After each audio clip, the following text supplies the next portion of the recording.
আজকের গল্পের নাম ভ্যালেন্টাইন্স ডে নামে এক মৃত্যুর গল্প। 14ই ফেব্রুয়ারিতে তোমার শরীর চাই আমার কান্ত। সম্পর্কে 3 মাস হলো, তাদের তুমি এ কথা বলছো? তুমি কেমন বয়ফ্রেন্ড? হ্যাঁ, আমি রোমান্টিক বয়ফ্রেন্ড তোমার, বুঝছো? কান্ত, প্লিজ। হাসিব, বিয়ের পর যা ইচ্ছা তাই করিও, সবে মাত্র আমাদের সম্পর্ক শুরু হলো। হাসিব, জানতাম তুমি এ কথা বলবা। কান্ত, এমন করো না শোনো আমার, আমি তো তোমারই। হাসিব, তাহলে আমি যা চাইছি তা দিয়ে দাও না। কান্ত, আচ্ছা আমি ভেবে দেখি। হাসিব, ভেবে দেখা দেখি সময় নেই, আমি যা চাইছি তাই দিয়ে দিতেই হবে। কান্ত, আমার সঙ্গে এসব করার পর তুমি যদি সম্পর্ক না রাখো তখন কি হবে? হাসিব, এই বিশ্বাস আমার প্রতি তোমার? কান্ত, বিশ্বাস না করে তোমাকে কি ভালোবাসতাম? হাসিব, তাহলে 14ই ফেব্রুয়ারিতে চলো না যান, আমার ডেটে যাই প্লিজ। বয়ফ্রেন্ডের এমন রিকোয়েস্টে সে শেষ পর্যন্ত রাজি হয়ে গেল ডেটে যাওয়ার জন্য। কান্ত, ঠিক আছে আমি রাজি, কিন্তু আমাদের বিয়েটা হবে কবে হবে শুনি? হাসিব, সময় হোক ঠিক করব। কান্ত, আচ্ছা যান। হাসিব, রেডি থাকিও কিন্তু 14 তারিখে। কান্ত, আমি রেডি থাকবো। এরপরে সেই 14 তারিখে কান্ত তার নিজের শরীরটাকে বয়ফ্রেন্ড হাসিবের হাতে তুলে দেয়, যা হাসিব পাগলের মতো উপভোগ করতে থাকে। হাসিব, উফ জান, তুমি সেই একটা জিনিস। কান্ত, যা দুষ্টু একটা, আমার লজ্জা করে। হাসিব, ওরে আমার লজ্জাবতী গার্লফ্রেন্ড। কান্ত, আমি তোমার সেই লজ্জাবতী গার্লফ্রেন্ড।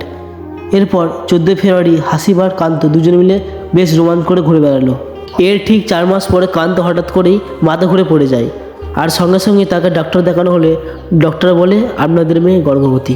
কিন্তু ডক্টর, আমাদের মেয়ের তো এখনও পর্যন্ত বিয়ে হয়নি, তাহলে গর্ভবতী হলো কীভাবে? ডক্টর, সেটা আপনাদের মেয়েকে জিজ্ঞাসা করুন। একথা শুনে কান্তের বাবা কান্তকে জিজ্ঞাসা করলে, এসব কী কান্ত? ডক্টর যা বলছে কি সেগুলো ঠিক? কান্ত, বাবা আমি সত্যি, আমি একটা ছেলেকে ভালোবাসি, আর ওর সঙ্গেই আমি। কথাটি শেষ না হতে হতেই কান্তর গালে ঠাস ঠাস করে থাপ্পড় দেয়।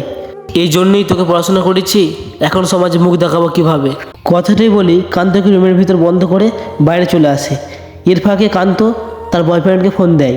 কান্ত, হ্যালো হাসিব, আমি প্রেগনেন্ট, তোমার বাচ্চা আমার পেটে, কিছু একটা করো। হাসিব, কি বলে এসব?